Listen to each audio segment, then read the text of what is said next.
Merci beaucoup. Ça a suscité beaucoup de questions à mon avis.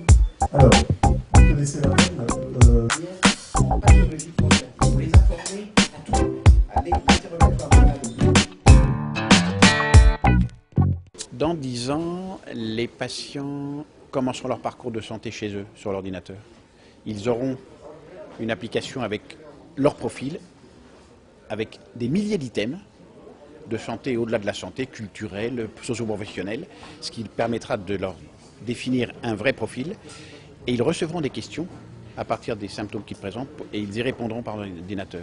Le tout sera envoyé à la maison de santé et qui traitera le sujet. Et lorsque le malade verra le médecin ou l'assistant médical, il aura déjà travaillé sa pathologie et la relation sera beaucoup plus forte et vraiment humaine parce qu'on s'occupera de l'essentiel. Donc c'est une révolution, on commencera à s'occuper, le malade commencera à s'occuper de sa maladie chez lui. Et puis, une fois qu'il aura été traité, il retournera chez lui et les maisons de santé sont déjà, pour celles qui existent, les plateformes sanitaires de demain. Nous avions l'église et le clocher à l'époque et c'est là où le village se réunissait. C'est fini. Maintenant, si on regarde l'aménagement du territoire, il se fera autour de ces maisons de santé qui seront des pôles attirant tous les autres commerces. C'est une question dont je me fiche en ce sens que de toute façon ça se fera. Donc de toute façon ils seront obligés d'y aller, même en traînant les pieds. Ce n'est pas une révolution, c'est une mutation. Le monde change, hein. On ne reviendra jamais en arrière.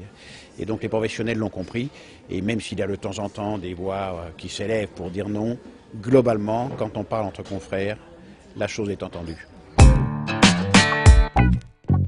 Il y a effectivement une véritable volonté politique de ne pas ouvrir la boîte à données. Alors l'article 47, vous l'avez vu, a été un petit peu révisé, on a permis peut-être à la presse une certaine partie, bref, on sent bien que cela inquiète énormément les décideurs parce que c'est une bombe. C'est une bombe terrible, ça veut dire qu'il faudra peut-être fermer tel ou tel service hospitalier, peut-être revoir telle ou telle pratique dans telle maison de santé ou de tel médecin. Donc, c'est une machine à gagner, mais qui pourra faire mal pour ceux qui ne jouent pas le jeu.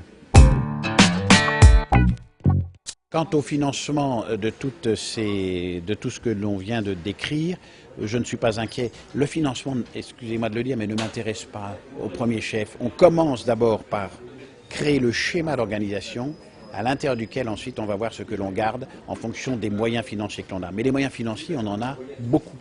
On a quand même 240 milliards à dépenser par an en protection sociale, c'est pas mal. Et je pense qu'à l'intérieur de cette enveloppe, on peut faire véritablement mieux pour les malades.